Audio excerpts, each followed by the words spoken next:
Good afternoon, Jenny, and how are you today? I'm really well, thank you, Paul. How are you? Very good, very good. And obviously, it's not quite spring. We had a glimpse of spring at the weekend.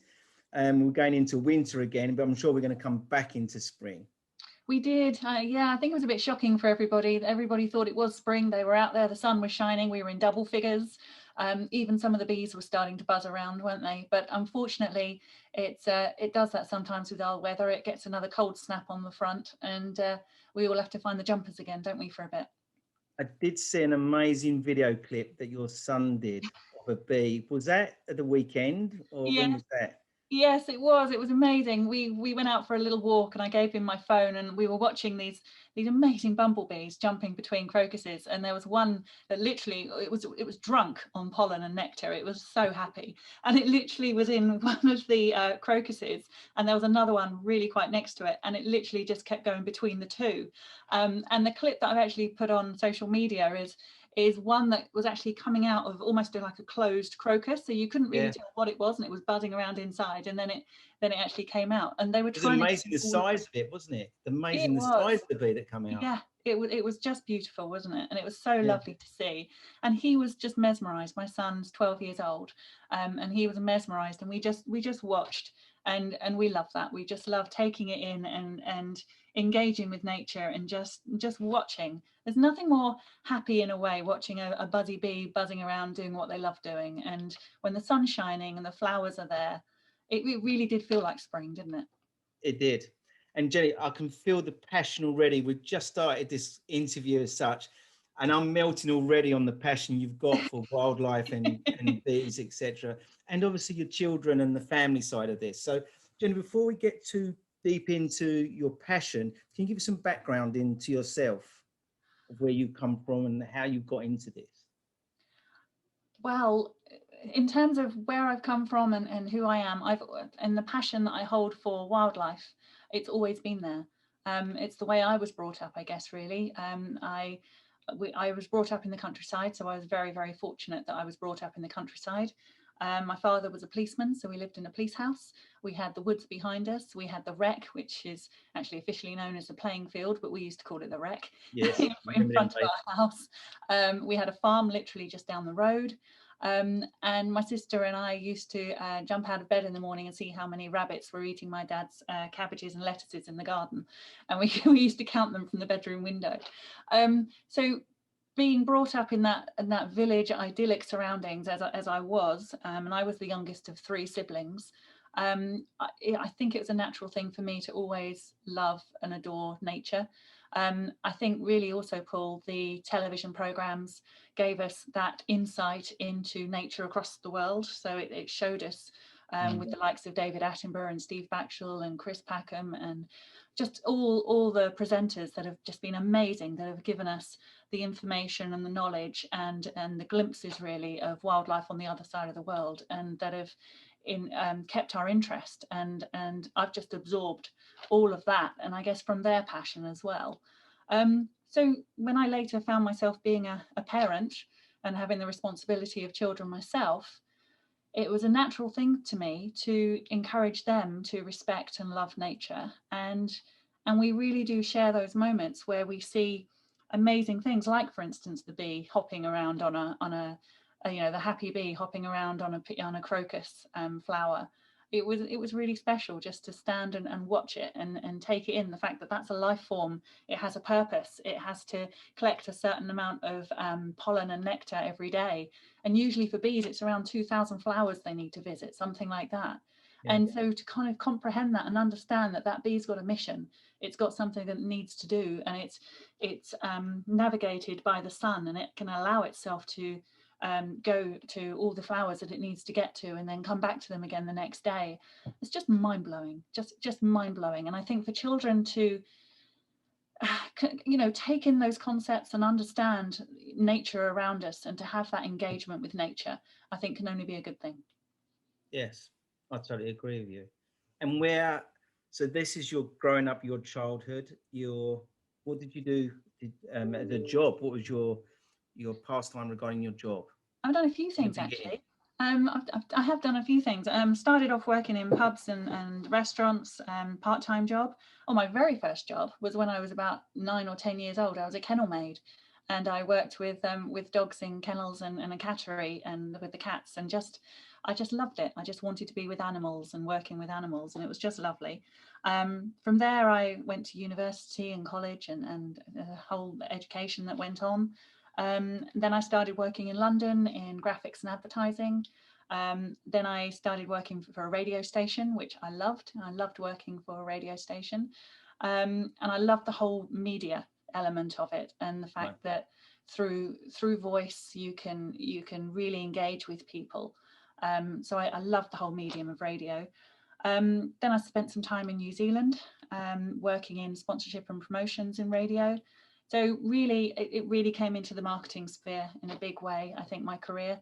And then also I've spent some time working in corporate relations, in media again, in agile best practices for organisations. And most recently, I guess, within that position, I've been putting conferences on in London for about 350 odd people on a yearly basis for the last, 5 years before the redundancy situation came about.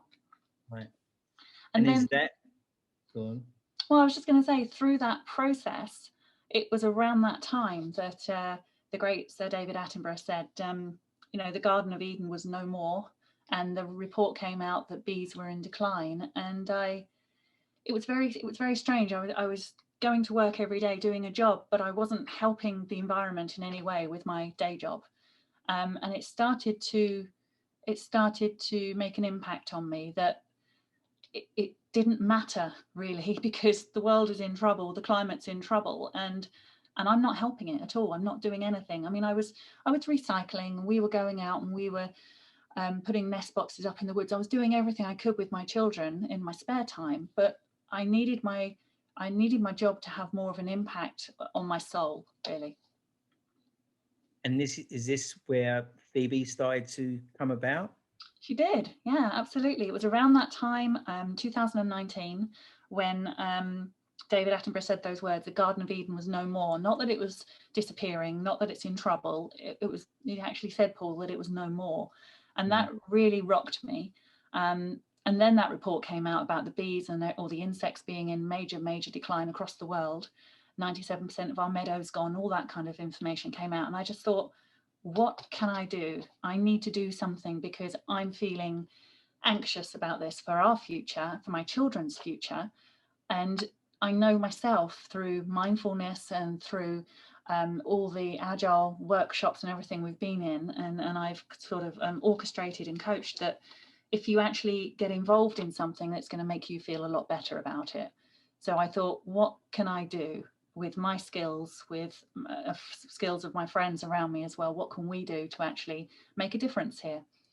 And I was talking to a friend one evening, and she's a continuity announcer for a channel, and we came up with the idea of writing a story, and the story really had to involve a conservation message, whereby everybody could get involved and do something to help. And that's the formula that we started working on. I was tasked with writing the stories. So I went off that night, and in 2 days' time I had Phoebe the bee, which is our first story about an educational tale about a bee who, through it's her an courage. amazing story.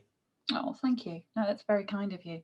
Well, as you know, it's through her courage and determination, living in today's climate and in today's troubled times in the environment, she actually manages to save her colony and her hive. So I wrote that, and then I tested it on my children and see what they thought of it for an evening story. Tested it on a few other children, and really it snowballed from there.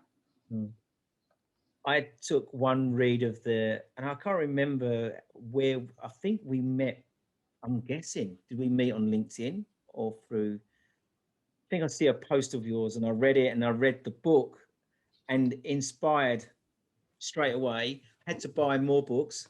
So I brought about 10 books. 2 of them have gone to Thailand, 2 of them have gone to Bangladesh, and the rest have gone to some local schools in Essex. And unfortunately, because of the pandemic, I've been unable to go in and talk to them about the reason for the book. But it's been such an inspiration to my life, and I'm hoping that your book will be an inspiration to everyone across the world, really.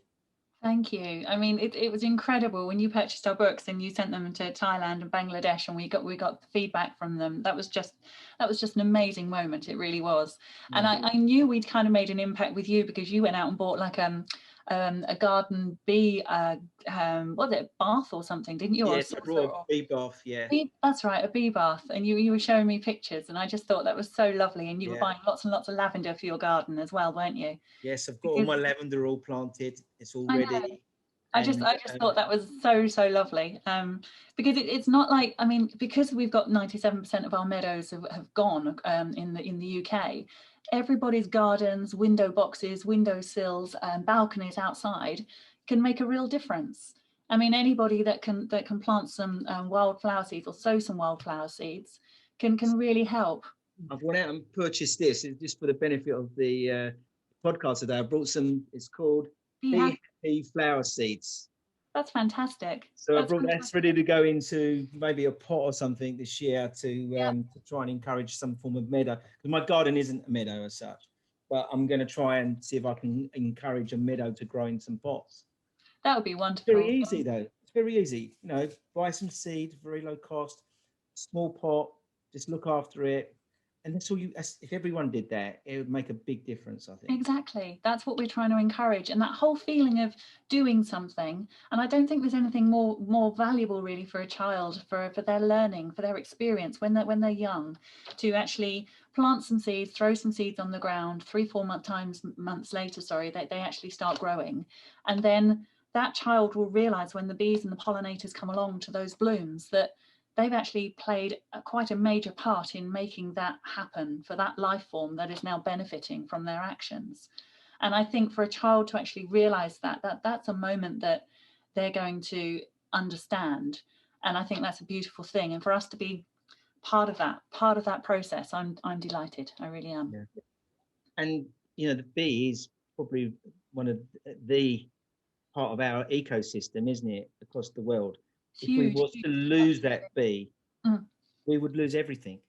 Well, the National Geographic Society in London and Earthwatch at a meeting in 2019 have credited the bee as being the most important living species on the planet currently. For the biodiversity, for the pollination, I mean, for the work it does as its pollination. Yeah. And when you look at honeybees as well, it's just an amazing fact, because we have a page of facts in our books, as you know, and one of them just blew my mind when I realized, but it's like a honeybee produces 1/12 of a teaspoon in its lifetime. Yes. So, you know, when you've got I'm amazed at that. Yeah, it's incredible, isn't it? So when you've got your pot of honey on your breakfast table and you're spreading it on your toast, just imagine how many bees have been taking part to actually make that produce for us. And we take it for granted of how many, you know, we go into the supermarket, how many of those jars do you see on the side there? And then how many jars are made throughout, you know, in manufacturing? So there's a lot of bees that contributed to that. Absolutely. It's liquid gold. It really is, because honey has so many fantastic properties to it. We're very, very fortunate to actually have it in our world. We really are. Medicinal purposes alone, it's fantastic. And it never goes off. It just never goes off, honey. And it's got everything in it to make it a complete food. I mean, that's really what it is, isn't it? It's a complete food for the little ones. So that's what it is. But there's no insect that makes a food that humans consume apart from honey. Right. So you mentioned David Attenborough. I know Mm-hmm. he's one of your heroes. He's done some great work recently, some recent announcements he gave to the government, warning them of climate change, and we must do something now. He done an amazing film, I presume was it just before Christmas, on Netflix, which was mind-blowing, really. And I couldn't believe it was in Chernobyl he was filming, and the change that had made regarding all the trees growing through the houses. Um, he's an amazing person in the industry from my point of view as well. Have you did tell me once you reached out to him before. I don't know whether you can share that with us, or you'd like to share that with us today. I did. I sent him an actual prototype of our book.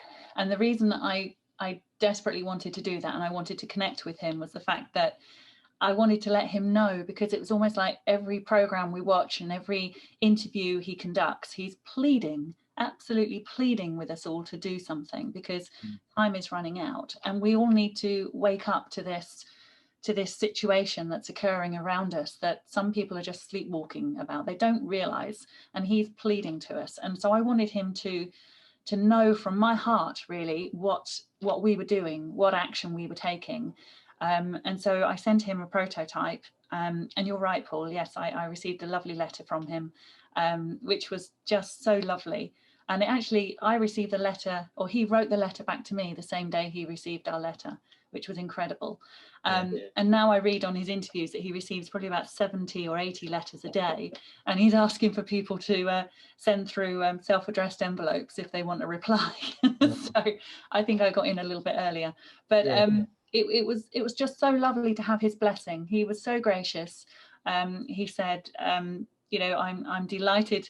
And thank you. He actually thanked me and thanked us for what we're doing to help the wild world. And I just thought, wow, that's incredible. And he knew about Phoebe, and he obviously said, Phoebe's a great story, and thank you for informing me, and all the other characters, because I told him that I'd written about another 7 stories, and just told him some of the other characters as well. And it was a very special moment to receive it, and I keep it safe. So you've just preempted one of my next question, because I wanted to know whether there's going to be any more adventures of Phoebe, but you've just mentioned other characters, so I'm intrigued now. Well, the whole purpose behind Tales from Other Earth is reconnecting children with nature. Phoebe the bee is very much the first, and I think the support that we've received for Phoebe the bee, and obviously he holds currently, has taken us all by surprise. So we're focusing on Phoebe, continuing to focus on Phoebe currently.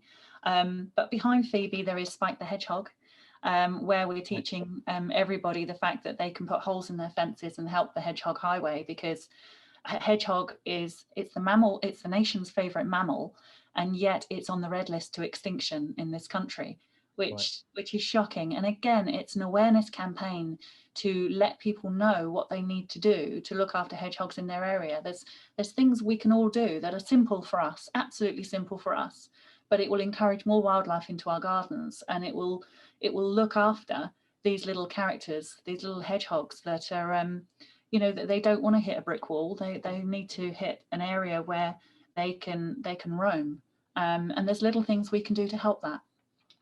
So yes, one of the things about reconnecting children with nature was the fact that we wanted to put conservation messages in all of our stories relating to the different characters that we have, to teach people what we can do to help. And is there any more adventures from Phoebe, or do we just get one of each? I should say that we're looking at more adventures for Phoebe, actually, because Phoebe is she's got that position, and there's different elements that we can look at for Phoebe. So I won't say no, that's for sure. There could be some more in the pipeline with Phoebe. And I know we've, like the hedgehogs, you've hit a brick wall because of the pandemic. You can't get out amongst the schools and things.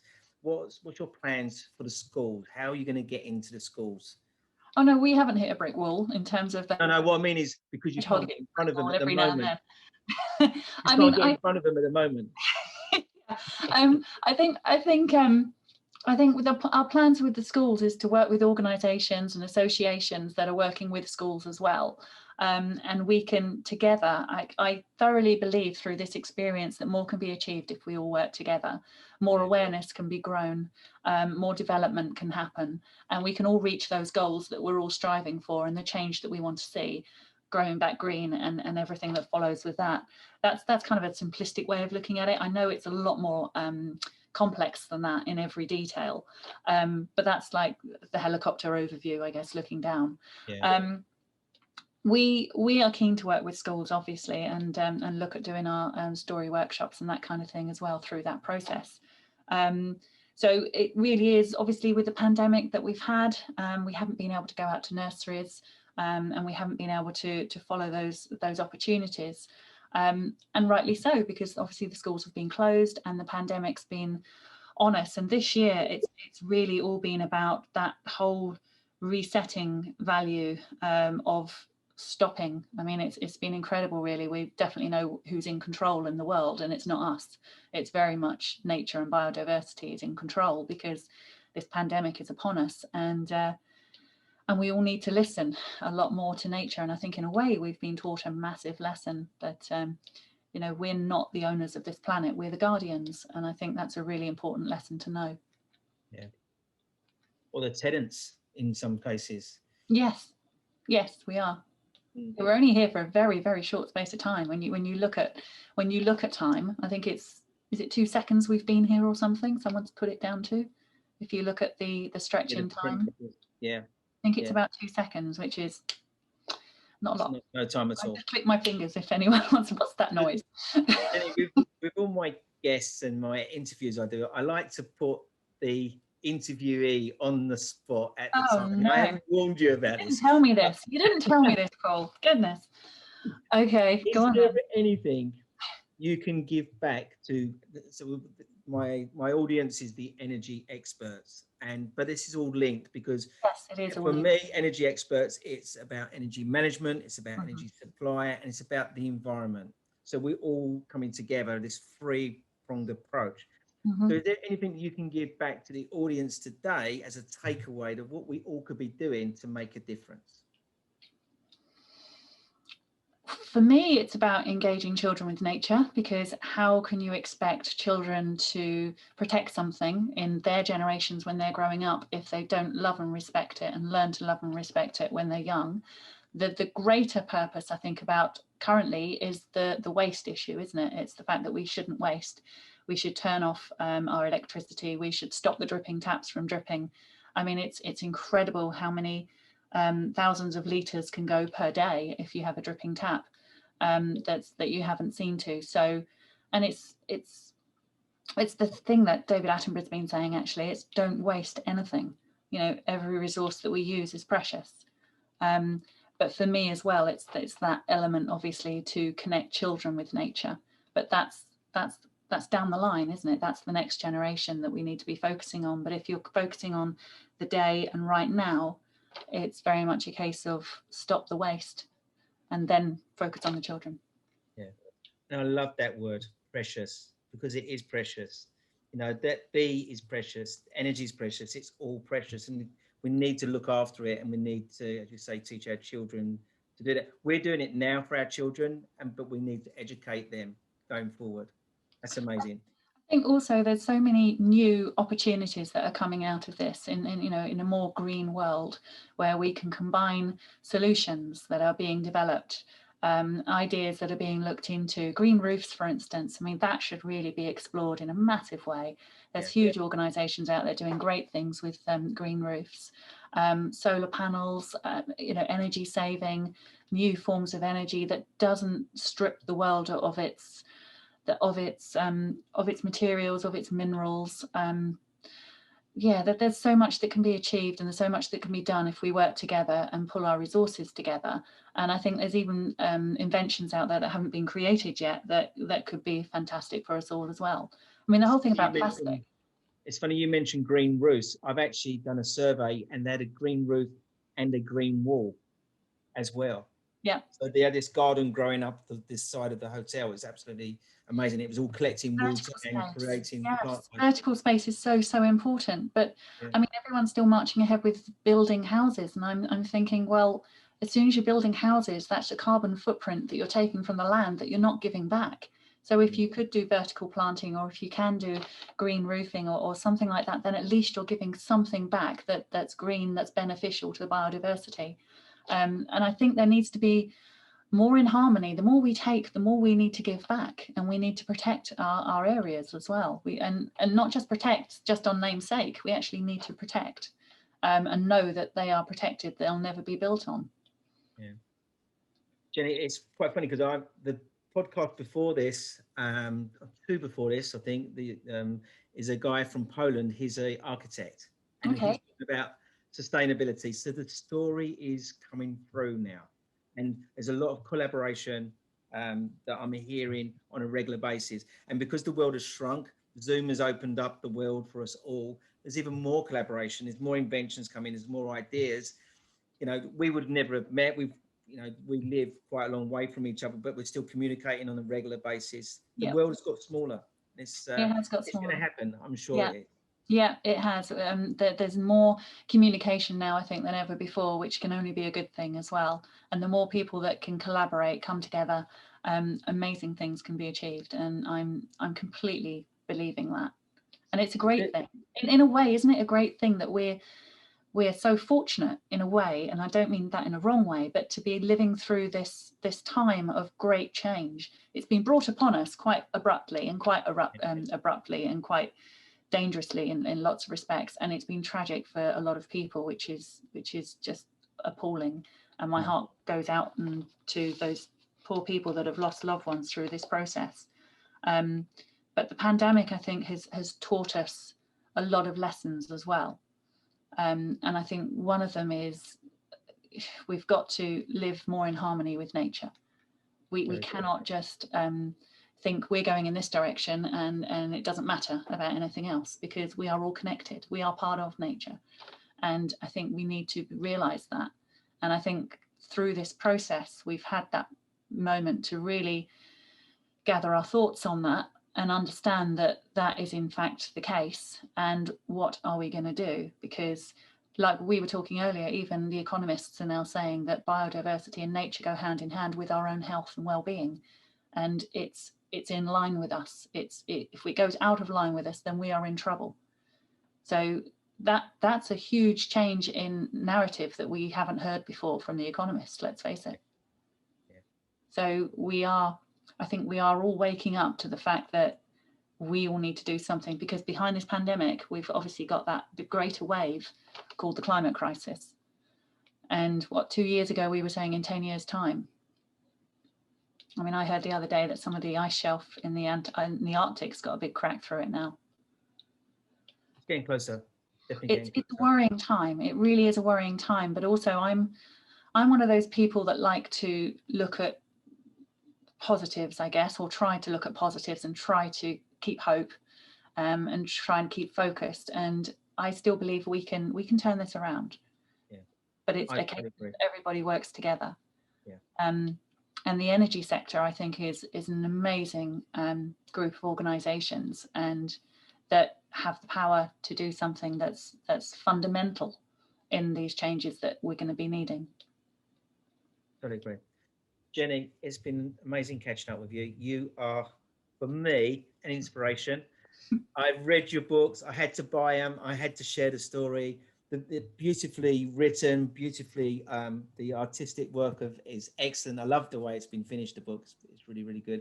I'm looking forward to seeing more of Adventures of Phoebe and all the other stuff coming, all the other creatures coming on. It's really exciting. Keep your good work up. Thank you so much, Paul. Can I just say, it's not me purely on my own. There is a team. I have an amazing illustrator in Emily. I have an amazing in Dwayne. I have an amazing composer who writes the most beautiful music in Chris.